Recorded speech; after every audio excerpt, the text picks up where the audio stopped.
Good morning, everyone. My name is Rob Crowell. I'm the program director for the Internet Marketing degrees here at Full Sail. Thank you all for coming out to this session called U.com, Developing a Powerful Personal Brand. I'm lucky to be on the stage with three very smart and talented people, which is good for me because I get to ask the questions and they have to answer them. Immediately to my left is Phil Pallen. Phil is a 2011 graduate of the Entertainment Business Master's Degree program here at Full Sail. He's a brand strategist in LA, and he specializes in social media marketing and branding for the entertainment industry. And his clients include Shark Tank's Lori Greiner, Project Runway's Joshua McKinley, Sally Hershberger, and many other TV hosts and personalities. To his left is Heather Torres, who is a department chair for the Entertainment Business Bachelor's Degree program here. She's also a professional watercolor artist with a successful online business, and she's currently the social media manager for the American Marketing Association of Central Florida. She has more than a decade of strategic marketing and sales training experience, and she collaborates with students daily to help them improve their personal brand image by using creative communication strategies, social media, and internet marketing. And last but not least, David Painter, who is a course director teaching digital public relations, reputation management, and final project courses in our new media journalism and public relations master's degree program. David worked as a political campaign communications consultant, and he was the marketing and operations manager at the largest conference center in the Pennsylvania Poconos for 15 years. David accepted a doctoral fellowship in the College of Journalism and Communications at the University of Florida and graduated with his PhD in 2011. David's personal branding assignments have been competitively selected for presentation at the Association for Education in Journalism and Mass Communication Conference in Chicago last August, and at the International Communication Conference in London this June. So before we get started here, I think that we need to kind of define what we're talking about. So Heather, can you help us with what is this thing, personal branding? What are we talking about? So in simple terms, personal branding is, in essence, branding a person. The same way that you would brand any regular brand, like Nike, or if you look at the artist Jay-Z, or any other type of product that we consume, there's always a brand associated with it. So if we think in terms of personal branding, we're branding a person to make them more marketable in the career world. So this could be through resumes, through developing bios, all social media communication, all the things that we're going to talk about today. Great, thank you. So I think also the term personal branding sounds new, but it's really something that's been around forever, really, because what your personal brand is what other people think about you, and it's your reputation, basically. So you've always had a reputation. It's just, I think it was 1997, in Fast Company magazine, someone wrote an article and sort of coined the phrase personal branding. But really, it's been around forever. So all three of you have really impressive backgrounds and everything, but I think you, Phil, particularly because being a recent graduate, have a great story that I think our audience would really like to hear. So can you tell us a little bit about what you do and how you came to be doing that? Sure. It's kind of crazy to think about not even 2 years ago, I was, like all of you, here learning. I was doing the Master's in Entertainment Business, watching lots of episodes of Shark Tank, which I loved, and never did I imagine a year and a half later I'll be working with one of the sharks I have as one of my clients. Just got off the phone with her, actually, 15 minutes ago. So my story is a little crazy. I, about 2 months before I graduated, entered this random contest to be one of Charlie Sheen's interns, his social media intern, at the peak of his craziness, by the way. If you remember when he was all through the news. I'm from Canada, and Canada loves when someone from Canada is successful in the US in sports or entertainment. So I happened to enter this contest. Long story short, Full Sail supported me a lot. I used the facilities here to film a video for the contest. But I did over 100 interviews. I was on the Daily Buzz. I did all kinds of things, radio, TV. I was on the front page of the Toronto Star back home.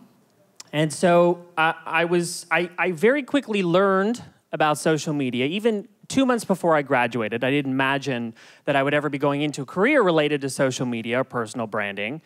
But I used this as an opportunity to get myself to LA, get myself into Hollywood. I didn't end up doing the internship, by the way, and I made it to the top 50 out of 90,000, and made some great friendships here with people at Full Sail Career Development, some of the profs, which led me to an amazing opportunity with Ryan Seacrest, which was actually my dream. So this all happened about 3 weeks before I was graduating. And didn't end up doing, ironically, out of all this crazy internship opportunities, I didn't do any of them. I moved to LA and I started working full time. I had a few clients that saw what I did in this crazy campaign that I created, a social media campaign to get attention, quite frankly.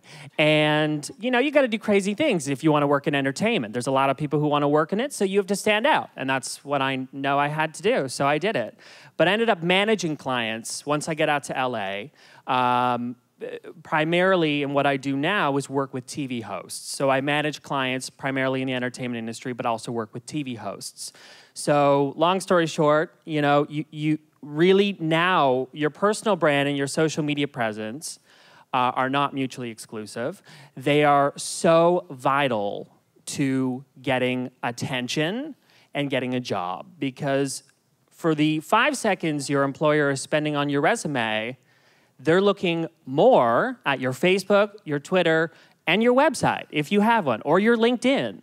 That is how we're judging you, based on 5 seconds we spend on you. And we're constantly looking for a reason to throw you into the no pile, because you're competing with a lot of people that live in LA, a lot of people that don't. So that's the fact of the matter, and that's why it's nice to see this room full, because it shows me right away that you know what you need to do to get a job and to get working. Great, thank you, Phil.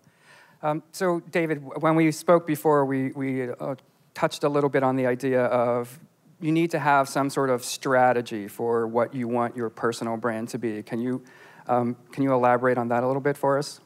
So I was listening to Phil talk and thinking about how he was able to distinguish himself from the thousands, 50,000, 90,000, you know. How do you distinguish yourself from 90,000 people? And that's by developing a personal brand. And that doesn't mean that you get this logo and you're done. You know, it's not that superficial.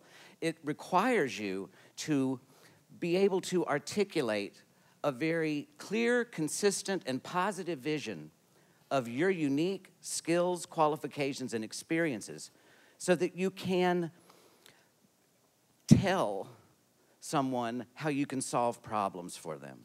Now, I'm not going to be able to solve every problem, so I need to figure out what I'm good at, what I'm passionate about, what I will continue to be interested in, so that I can evolve, so that I can, change with the times, and I can be fluid.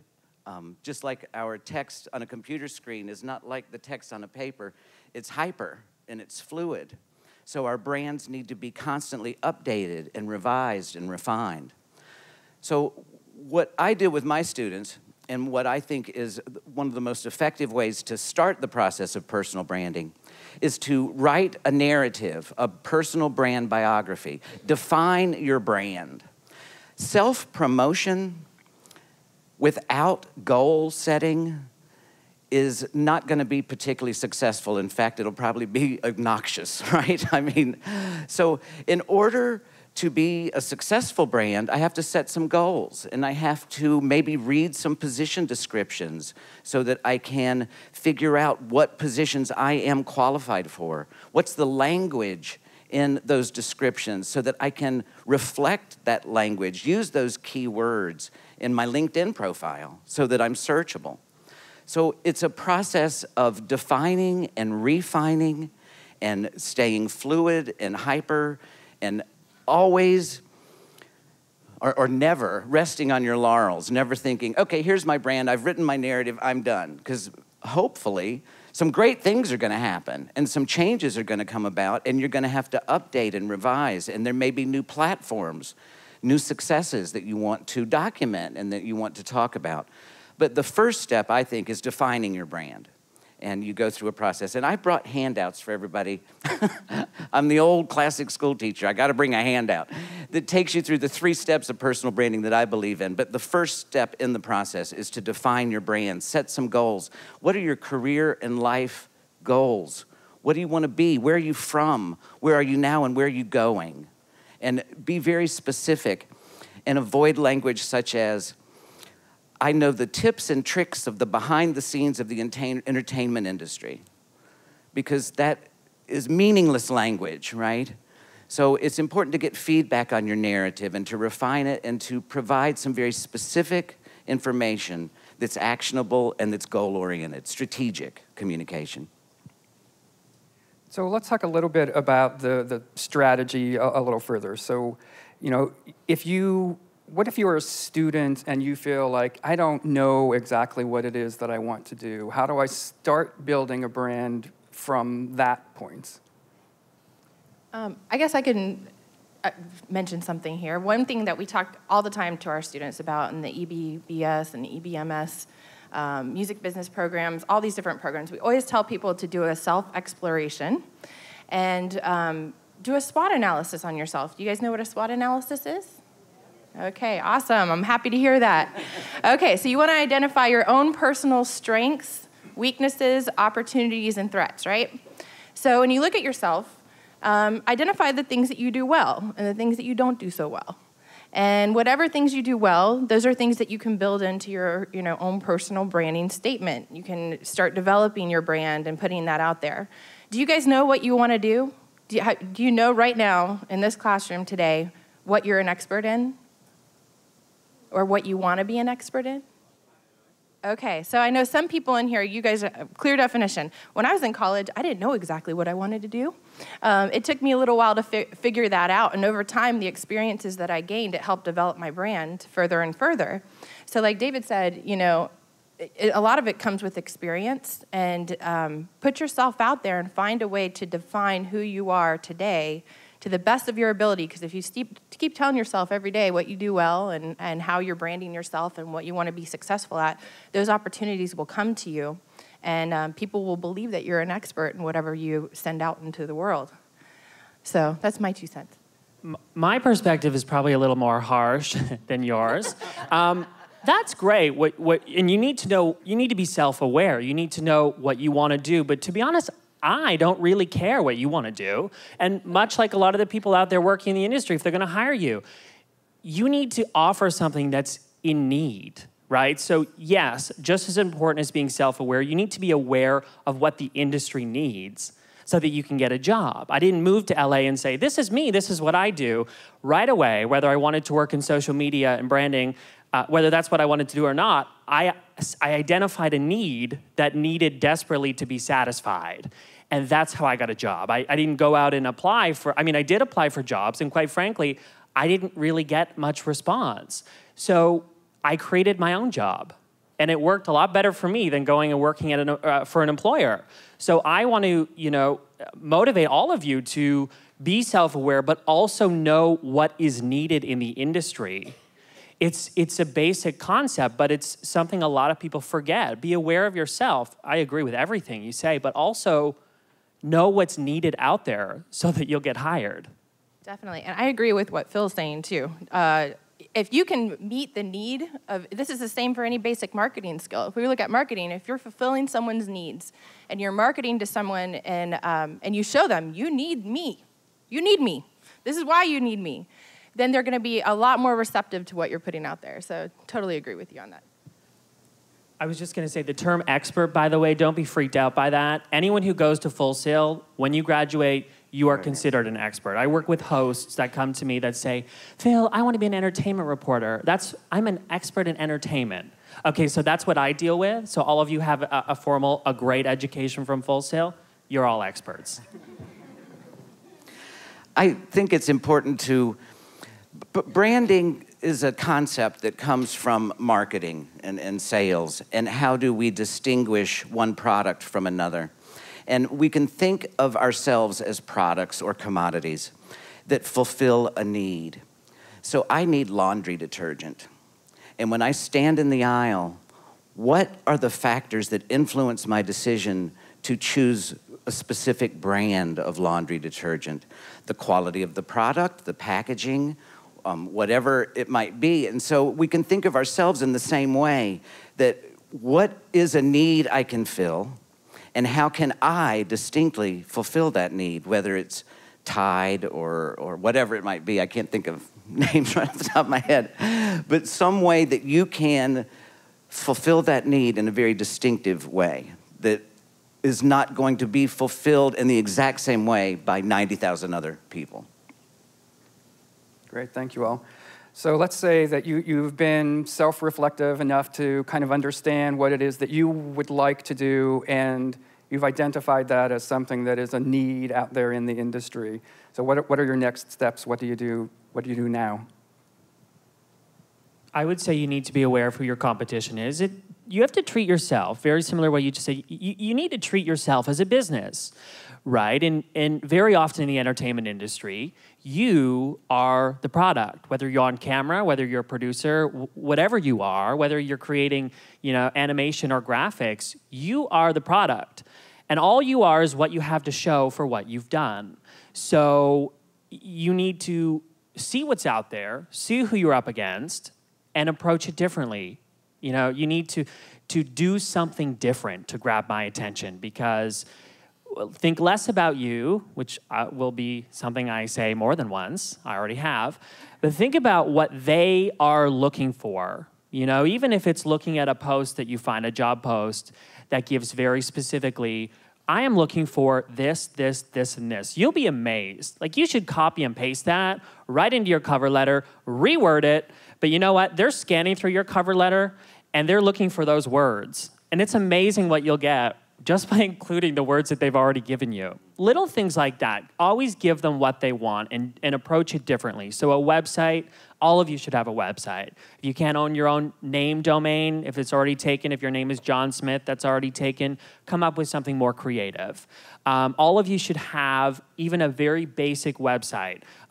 Look up, right now it's very popular, Visify is a really cool tool that brings in all your social media and all your online presence into one very cool profile. You can do the About Me pages. The resources are there, even if you're not a web expert, to at least develop something, and taking it just one step further beyond what most people will do, which is slap it down on a resume in black and white, Times New Roman, 12-point, like, ew. Come on, get creative, Get creative about how you do it, because you're up against all those people that are all doing the same thing. I think you make some great points there. And to your point about putting the right words on the cover letter, it's not even just that the HR person or the hiring manager is scanning through your resume. It's that they're electronically scanning through it, and if those keywords aren't there, it just goes into the trash. So you brought up some other good points about social media and having a website.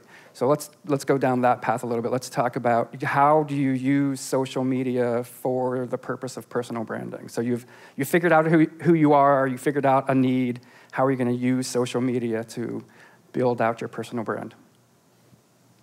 So there's a lot of tools that you guys can use, tons of different social media outlets and places that you really should be, because employers are looking, sometimes they get your resume to begin with in many cases, but they're not even going to ask you to come in for an interview in many cases if they don't know what you're all about. And one way they can learn about you is through social media. They can Google your name, and whatever pops up is what's going to form the perception of who you are to them. So things like, sources like LinkedIn. If you don't have a LinkedIn profile, you guys need to be on LinkedIn. It's a professional social networking site. Facebook pages, Twitter accounts, the About.me page, that Phil was talking about. All of those. A website. And create a portfolio on a website. There's a lot of free things that are out there. I mean, you guys can set up a WordPress website easily. It's a blog format. And even if you're not using it to blog every day, which I encourage you to do, by the way, is start developing content.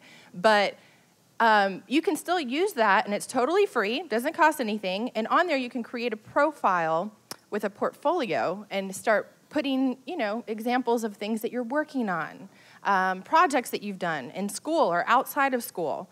All of that can help develop a brand. So when someone is Googling you, and they see the information that pops up, is it the information you want them to see? Sometimes the information we put out there, especially on social media, like personal profile information on Facebook and whatnot, it's not always maybe leaving the best impression on people. Maybe it's a little too personal in some ways. So think about what you're putting out there, even on your private profiles on social media, because that's still creating a perception to the people that are looking at it, okay? So think about that. But you can also use that to your benefit, because whatever you put out there is creating people's perceptions as well. So if it's all great stuff, and it's showing that you're very professional and polished, and you're developing awesome content, then that's going to send the right impression to potential employers. So when I talk about the 3 steps to personal branding that we've developed, when we get through the process of defining your brand, then you develop a branded website, which is incredibly important, and then you build your brand through social media engagement. So if somebody Googles your name, what are they finding? And I encourage you to Google not only your name, but variations in your name. My name is common, David Painter. Believe it or not, that's a common name. David L. Painter is even common. There are professors at schools across the country that have the same name as me. I have to go with David Lynn Painter, and that's my brand, because that is the domain name I was able to purchase. That makes me distinctive. My David Lynn Painter Google results come up the way I want them to, and I've done a lot of work to achieve that goal. Be careful making comments on YouTube videos. They will come up in Google searches for your name. Look through the first 3 pages of the Google search results for your name and see what's coming up. See, you have to assess what's out there before you can take actions to build and improve. So I encourage you to use the Google ID calculator and to, come up with some goals and some things you want to achieve. Certainly through LinkedIn, Google Plus is a Google product. If you are active on Google Plus, that's going to come up very high in the search engine rankings when someone Googles your name. And you also want them, of course, to see your portfolio and to see what you can do. And your website is a branded website, but it's not so that you can post your random thoughts of the great Valentine's Day of 2013. It's so that you can tell people how you can solve problems for them, what skills and services you're able to provide and fulfill a need. It's not so that I can, compose some free verse poetry and hope that somebody finds it and it makes them happy or something. I mean, that could maybe be a section of your website, but that's not what you want on your landing page, because even though it is your branded website, it's not all about you. I agree 100% on that. And only your mother really cares about that, and maybe not her all the time, right? So be careful with the brand in that way, not just thinking in terms of it's all about me, because you have to be able to provide a valuable service in order to be successful. I always say, and I agree, I always say you are what you tweet. So it, by the way, doesn't mean you have to be lame. Like, you're going to have people say, oh, be careful what you post. I mean, you can still have fun. Just always, I tweet, all kinds of things. And I know that it could be friends seeing it. I know that it could be clients seeing it. But at the end of the day, even if it's a little sassy comment, which you'll see on my Twitter, guess what? That's my brand. My brand is what I'm tweeting. My brand is what I'm posting on Facebook. My brand is what I'm writing on my blog. My brand is how I'm talking right now in this seminar, knowing that all of you are listening and it's being recorded. What I wear, how I dress, all of those things, whether you like it or not, contribute to your brand, because this is the industry of first impressions. And so when I'm working with a client, whether I'm doing a talk with students or I'm consulting for a very famous A-list celebrity. At the end of the day, it's the same for every single person. You are your brand. Every little bit of you that we consume contributes to our impression, our first impression of you as your brand. Great. I know when we talked before, Phil, you said that every one of us is in the same position as a celebrity at this point, where we have to develop and cultivate our personal brand to be able to be successful. And I just want to address something that Heather mentioned, which is LinkedIn. I know our career development person has told me that there are some employers who will not even interview a graduate who doesn't have a LinkedIn profile. So if you don't have one, I encourage you to get one and get working on that right away. So you mentioned, just the idea of you being here and how you dress and all of that, which leads into the idea of, we've been talking a lot about personal branding online, but personal branding is also just about who you are as a person. Can we talk about that a little bit? Yeah, I would say don't overthink your personal brand. A lot of people, I teach, so back in LA, I teach at a school for TV hosts, and a lot of times people come to class and they either know their brand right away, and they know what it is because they have a passion in something, which honestly, I was probably in that boat. I mean, I knew after the Charlie Sheen stuff, oh, well, great. I was able to get attention doing this.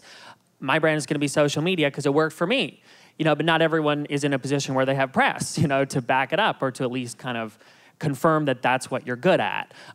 So I have a lot of students I work with who know exactly what their brand is, but most don't know it. So I always say, if you don't know what your personal brand is, what industry do you want to be working in? 5 years down the road, what would be your ideal job? Kind of know even a few options or what you're interested in. I mean, look, I've branded people. I've branded Halloween costumes. I'm going into some of the weirder things. Halloween costumes I've done. I've worked in wellness and like a really weird wellness product. I've done all kinds of crazy things, but the joy is you're working with the internet. Just because there's not a need for it in Orlando, Florida, doesn't mean that there isn't a need for it somewhere else. The internet removes these boundaries. I mean, I've branded game show hosts, real estate agents. Why can't I think of the weird ones? The Halloween costume was pretty weird. But all of these kinds of things, and if it's something you're passionate about, you can build your personal brand around that. Just make sure there's a viable, an opportunity related to a job so that you can make money and live. Make sure there's something attached to it that's attractive to an employer. Great, thank you. So let's talk a little bit about how you describe yourself, and how do you create a good bio, and maybe one of you can touch on the idea of an elevator pitch too. I'll take the bio, and I'll let David talk about elevator pitches because I know he's so good at it. So developing your bio, you don't need to write some long dissertation about yourself in a biography. But it's important to have something out there. I go to all kinds of different profiles for people, and they just leave it blank. And they don't have anything. There's no description. There's nothing. But you need to identify those key words and what you're wanting to be known as an expert in within your bio. And as those experiences come, be specific, too. Talk about things that you've worked on and exciting projects. The more specific you are, the more credible you're going to sound to people. So anything that you can add in there to build value into your brand in your bio is very helpful. So obviously with like your Twitter account, you can't write a whole lot there because they limit the number of characters in your bio. But on LinkedIn or some of these other different sites, you still want to include something. It doesn't have to be a lot, but you need to go into some detail about the things that you've done and the projects that you're currently working on. So do your best to identify the key characteristics you want to be known for and make sure you include that in your bio. So your bio should be accurate, and I don't think there's anything wrong with saying, hi, my name is David Painter. I'm currently a student studying entertainment business at Full Sail University. And if I don't know exactly what I want to do, I can think of some things that I've done, and I can focus on those accomplishments that I've made, and I can say, what aspect of entertainment I find the most compelling and that I'm the most passionate about. For instance, this project that I completed. So I may not know exactly what specific niche I'm going to fulfill in the future, but I know what I've done in the past, and I can provide some very specific information about some skills and qualifications that I've acquired. And so that gives you some basis. It doesn't mean that you have to have, 15 years of experience to get a job or to fulfill an entry-level position.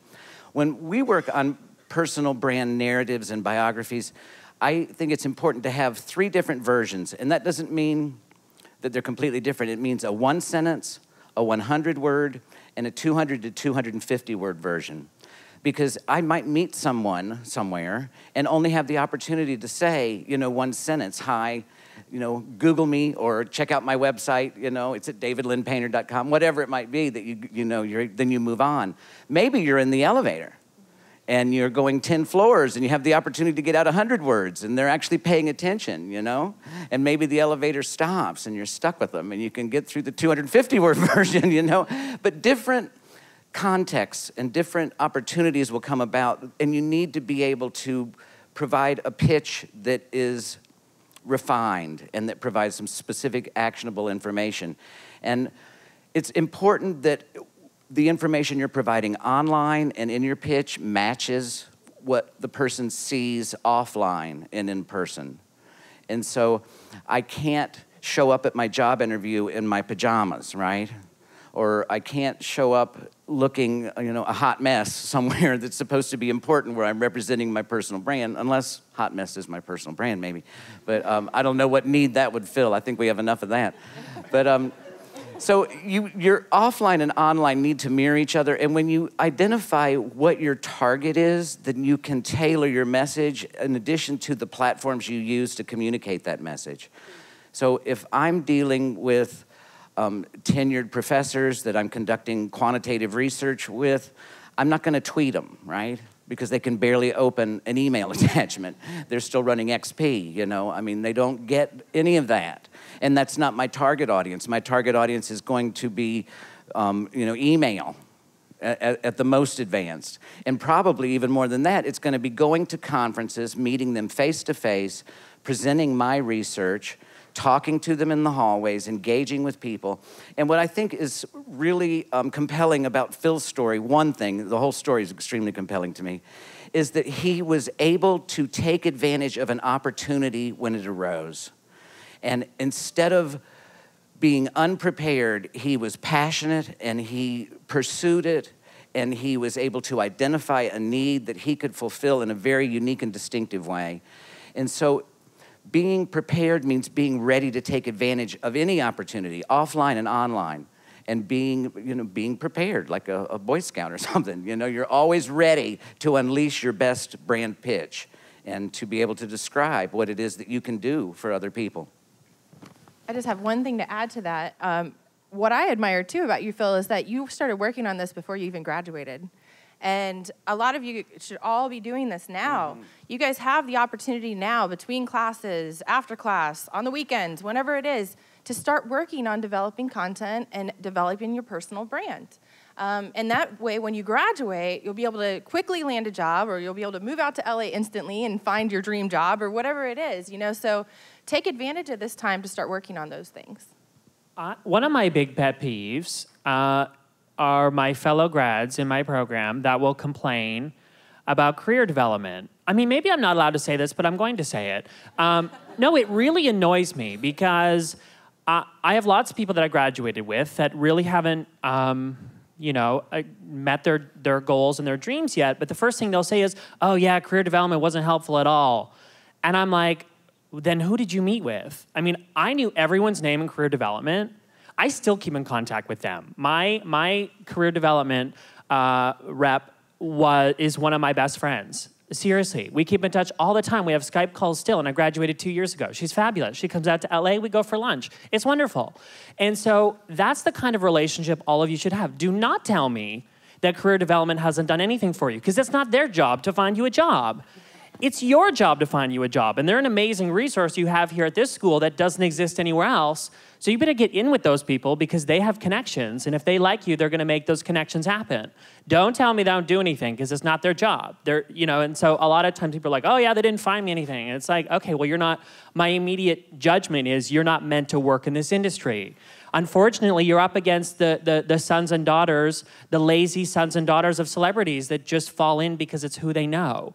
This is the industry that everyone wants to work in. So sorry, but that's what you're up against. So that's why you have to get creative about how you move forward. This was a paid announcement from the Career Development Department? Actually, no. But hey, if you want to make it paid, I'm so down for that, by the way. No, I think that's a really good point, Phil, that career development is here to help you find a job, but not to find you a job. let's talk a little bit about the importance of consistency, especially online. I can talk to this right away, and I'll kind of give you the tips that I would give a client or a student. I think, if most of you are close to graduation, why not? You want to make sure your Twitter and your Instagram handles are all the same, because if someone is tagging you on Instagram and they push it to Twitter, if it's not the same username, people are going to be like, I do that all the time, right? You click on a link and it's like, oh, it didn't go anywhere. I wanted to see that person. So there's a missed opportunity. If you can make all of your handles, your usernames the same, that's super helpful. Whenever I'm branding someone, if it's a client and they're starting from ground up or we're doing a complete rebrand, the first thing I have them do is go do a photo shoot. Or just go get photos, which sounds crazy. And I have tons of hosts and actors that will say to me, well, Phil, I just had my headshots done 6 months ago. I don't want to see headshots. Even if you're a janitor in LA, you have a headshot. It's just how it is. Everyone has a headshot. I don't want to see headshots. Why? Because that's what everyone has. I want to see something interesting. I want to see personality in your photos. I want to be able to look at your photo and not know your name or your brand, but go, you know what? That person is probably this. So go get photos, and this is what I do for clients. I make them go do photos. It's a new project. It's a new venture. Go get new photos. It's exciting. It's brand new. Don't recycle something from 5 years ago just because you're too lazy to go get new photos. No, it's got to be new and exciting. So once I have photos, then I usually look at the brand. So you can work with someone like me, or maybe you've got a friend who's a designer, or you're capable of doing it yourself. Design your logo or your presence. It doesn't always have to be a logo. Maybe it's a font you choose, and maybe a color that's consistent with what you like and what represents you. Once we've got the look in the photos, I would take the photos you like from your shoot, and I would, you can use the same photo across all the platforms, but sometimes it's nice if you've done a shoot, maybe you've got 3 or 4 you like, pick the best one for each platform. Each platform has different size and requirements. Facebook has the cover photo. Twitter is square plus the cover photo, or the header photo, they call it. So have some fun with it. And even if you're not using the same photo, make sure they're all consistent so I get who you are. And then immediately, as I browse all of your social networks, which I will do, by the way, if I'm hiring you, if I see that everything is consistent, I'm already impressed. I already think, okay, this person has their life together. Great. So that would be my tip with that. Yeah, I actually have a graduate of ours who's been very successful since graduation. Her name is Alyssa McCraw. And if you go to alyssamccraw.com, it's an excellent example of consistency and branding on a profile. She landed an internship with Big Machine Records working with Taylor Swift. She packed up her car, moved up to Nashville the day after graduation, and she's done really well for herself since then. And I'm convinced it's because of her awesome website.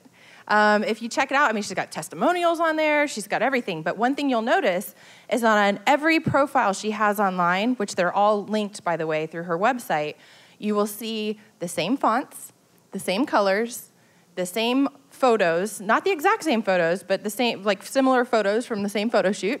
You'll see all those different things. Similar copy for her bio, but it's not identical. It's slightly different on every single one. But she uses the same message across all these different platforms. So that's just one example of a graduate that's done it really well, and you'll recognize the consistency.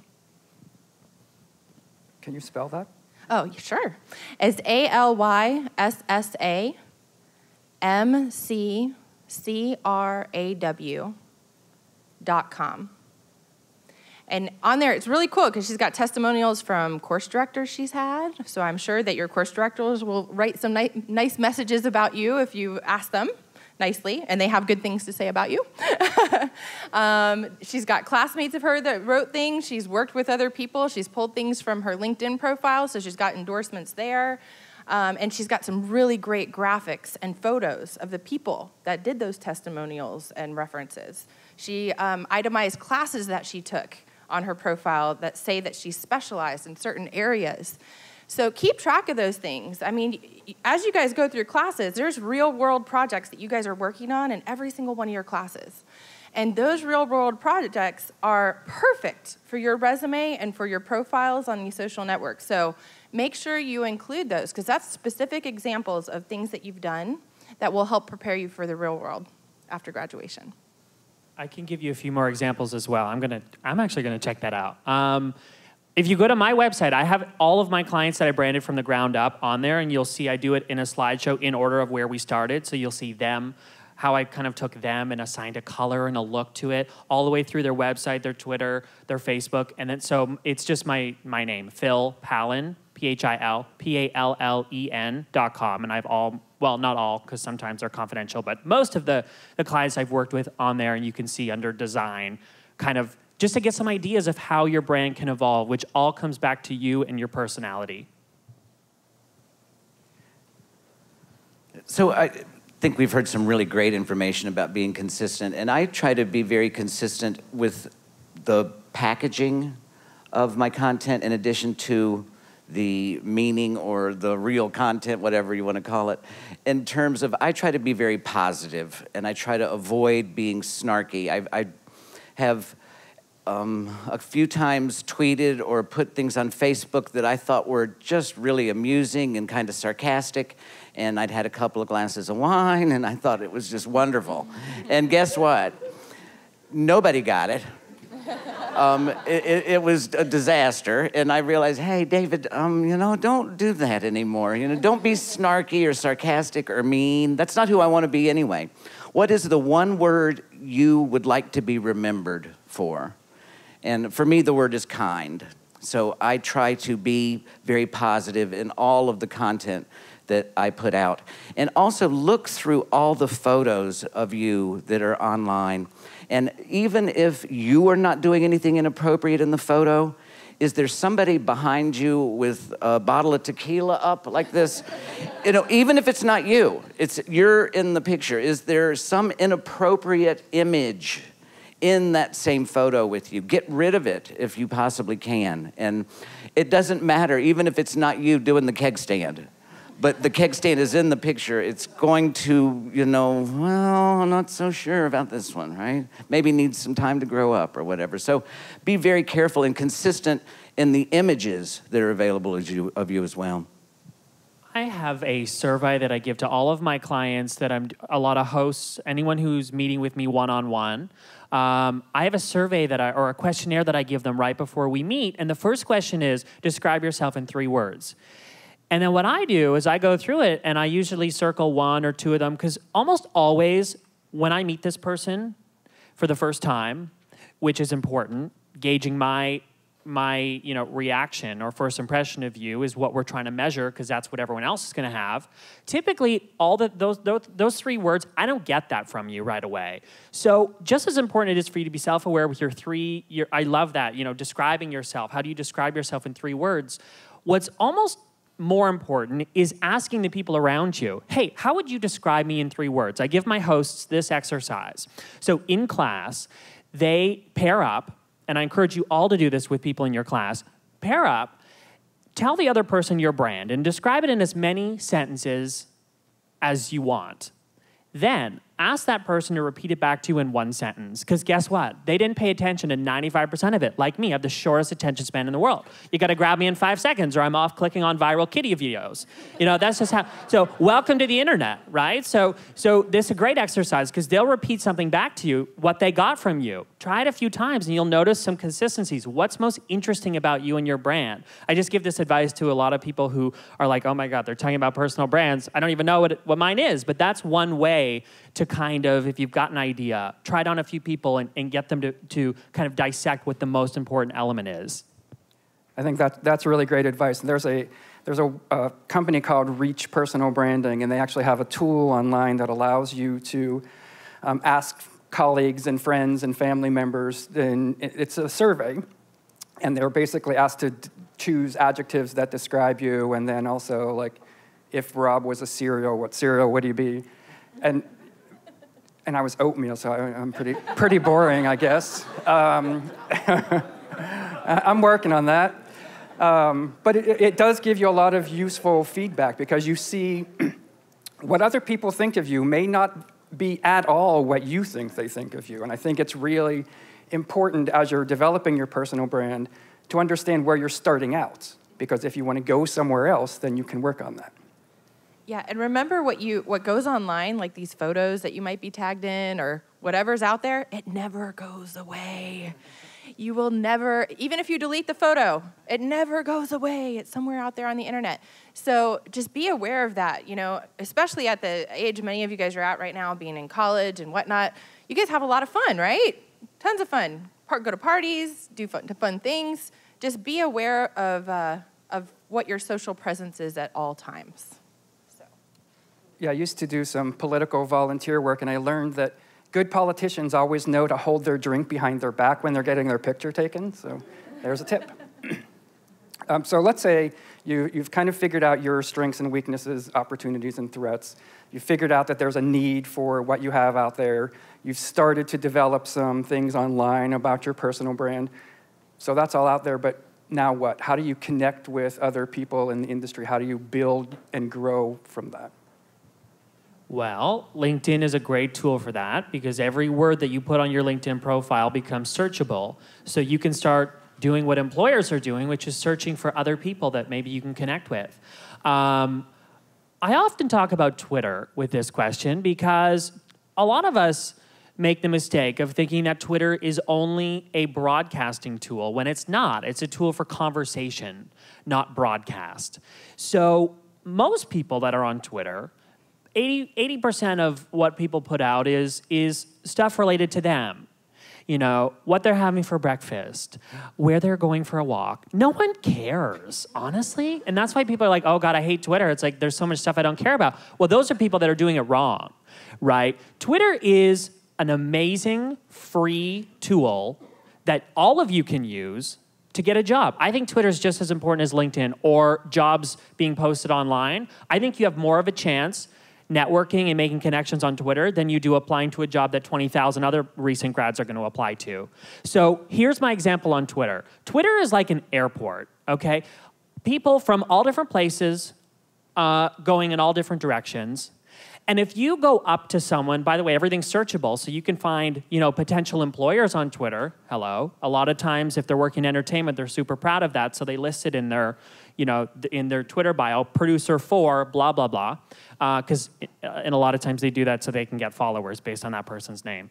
Anyway, so Twitter is like an airport. Now, if you go up to someone, say you go up to someone, if I go up to you in an airport and I say, hey, here's my business card, this is what I do, blah, blah, blah, and 140 characters, he's gonna be like, okay, you're weird, and he's gonna walk away. I would too. Now, if I went up to, say I went up to you in an airport and I'm like, oh my God, I love your shoes, you're fabulous, you're great.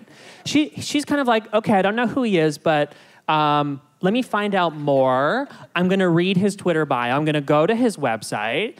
He complimented me on my shoes, so I kind of like him already.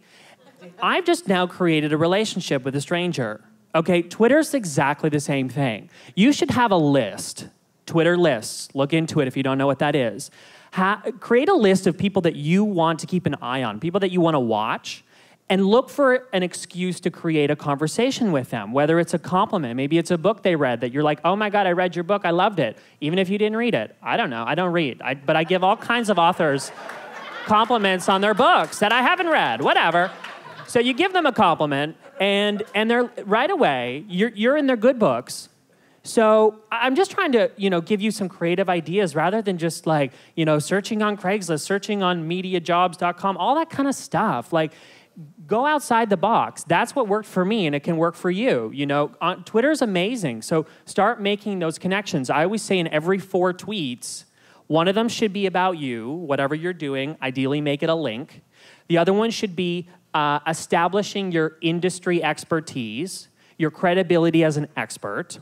The other one should be a quick question or a quick effort to engage in the morning, 8 o'clock. Maybe my brand is not related to you, but I'll tweet coffee or tea. Everyone has a preference. Whether they're related to your brand or not, they're going to engage with you. Get creative about ways that you can spark conversation. And the final one of those 4 tweets, and I can explain them more in the Q&A because I went through them really fast, but the final one is the most important, and it's a networking effort. So you should always be 4 tweets a day. One of them should always be to someone in the industry or someone that's a brand hero or someone that you can potentially turn into something exciting, maybe an opportunity, maybe a new friend. I have a friend in Canada who got a job offered in LA, paid for his work visa, paid for everything, working in PR because they liked what he was tweeting. So it happens. I think you guys should also go to networking events and meet people face to face. And a lot of time, big mistakes I see at networking events is I'll see people walk up and they hand someone their business card, just like you were saying, and quickly say, hey, hi, my name is Heather, and this is what I do, and here's my business card. And then they go around to the next person, and they do the same thing over and over again. And then I rip it. I rip their business card. I rip it. I don't like to. Rip it up. But yeah, form relationships with people. You know, make a connection, a personal connection with the people that you meet. It may be something very simple. Maybe it's about sports. Maybe it's about your kids or your family or whatever. Maybe it might be where you're from. But find a common characteristic that you have with the people that you meet. And then form relationships. Follow up with people. Send them a tweet. Do something that helps build that relationship over time so that they remember who you are. We have guest speakers that come here to campus all the time. And that's a great opportunity for you guys to meet, with people like Phil. And I'm sure that if you made a lasting impression on him, he would remember who you are. So when you're about to graduate, you now have that connection, a personal connection to that person that you met. So keep that in mind and use every opportunity you have to network and form solid relationships. And don't just pass out your business card to everybody you meet. I really like the idea of Twitter as a conversation starter. Twitter is not just standing on a busy street corner and screaming and hoping somebody cares that my little dog is getting a bath.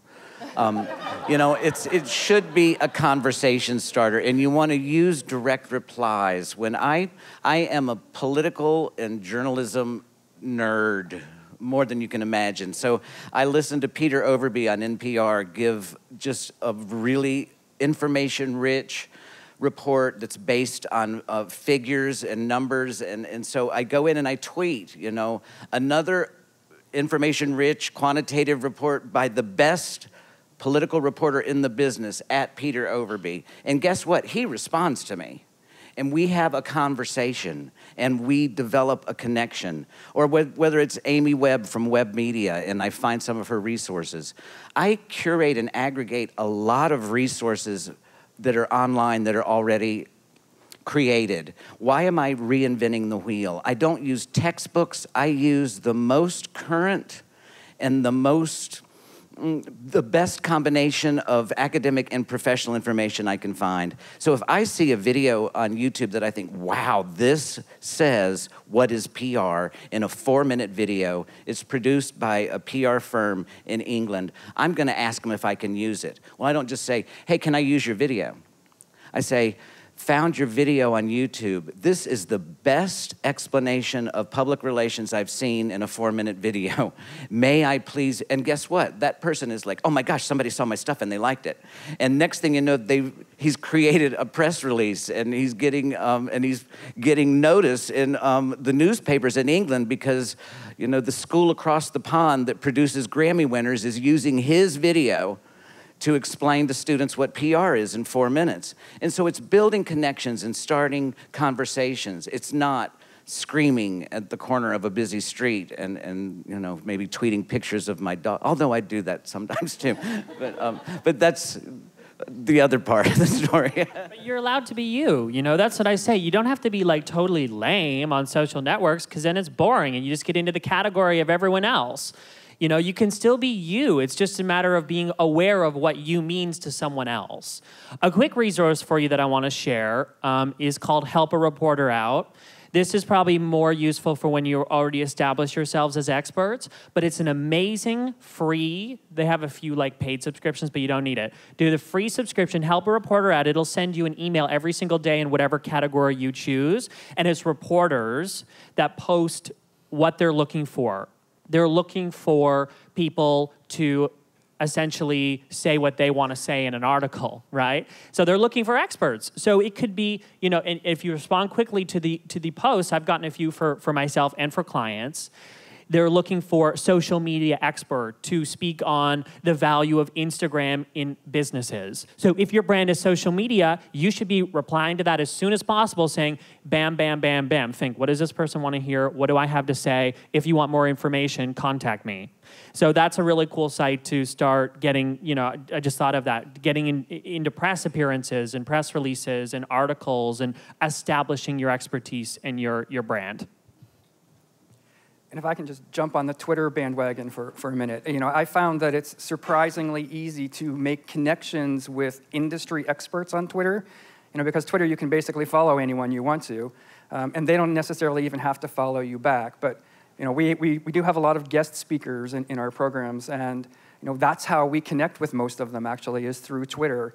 And even famous people are always happy to get some attention and happy to feel like somebody's noticing what they're doing and appreciating what they're doing. David, you said a word that I want to go back to for a minute, and that's curate. So what's the value, especially for students, of curating content? And I guess, first of all, what does that actually mean? So libraries curate content, right? They archive and they collect content. And so on websites, we can curate content as well. So I can find very compelling videos. I can find, information-rich white papers that I can refer people to. And I can establish my expertise by demonstrating my ability to evaluate content. So I know this is a compelling video because I have standards that I use to evaluate video. And I'm looking for very specific elements in the video or in the white paper, whatever it might be. And so it demonstrates your expertise to be able to curate, of course, only the highest quality content, whether it's videos, whether it's, research papers or whatever it might be. Only things I can think of are the things that I do when come top of my head. But I think it demonstrates a real high level of expertise. And aside from that, I do also agree that as much of a nerd as I am, it's important for me to say how much I love the beaches of North Florida and the mountains, the Blue Ridge Mountains, and I love my two little dogs, and that Banana Joe won the Westminster Dog Show, and to have some personality and not to just be this kind of lame professor guy, that's only worried about the very academic side of life. And so it's important, I think, to demonstrate personality. And if you're not creating content, you can at least demonstrate your expertise by curating very high quality content. Now, when somebody sends you a link to something and it's awful, or like my mom sends me these chain emails or whatever they are, and you don't even look at it, right? But what if somebody sends you a link to something that's really makes your day, or it lifts you up when you need it? You're very much appreciative of it. And so that's the kind of content that we want to curate and maybe aggregate on our own websites as well. Great, thank you. Well, it's almost time to wrap up here, but before we go, I'm sure everyone in the audience would like to be able to follow you guys on Twitter. So do you want to share your Twitter handles with us? Sure. You can follow me and tweet me. I would love to meet as many people here as I can, and hopefully give you some motivation to, go out there and do something that's different than what everyone else is doing to get attention and hopefully land some work. My Twitter handle is @PhilPallen, PhilPallen.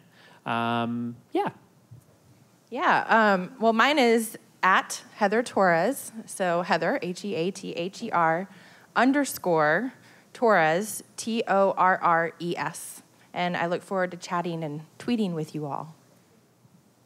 And my Twitter handle is @DavePaint, DAVPAINT. And in case you want to follow the oatmeal guy, mine's @RCROLL. So thank you, panelists. We really appreciate you sharing your knowledge and experience with us. I hope you all had a great session and that you learned lots.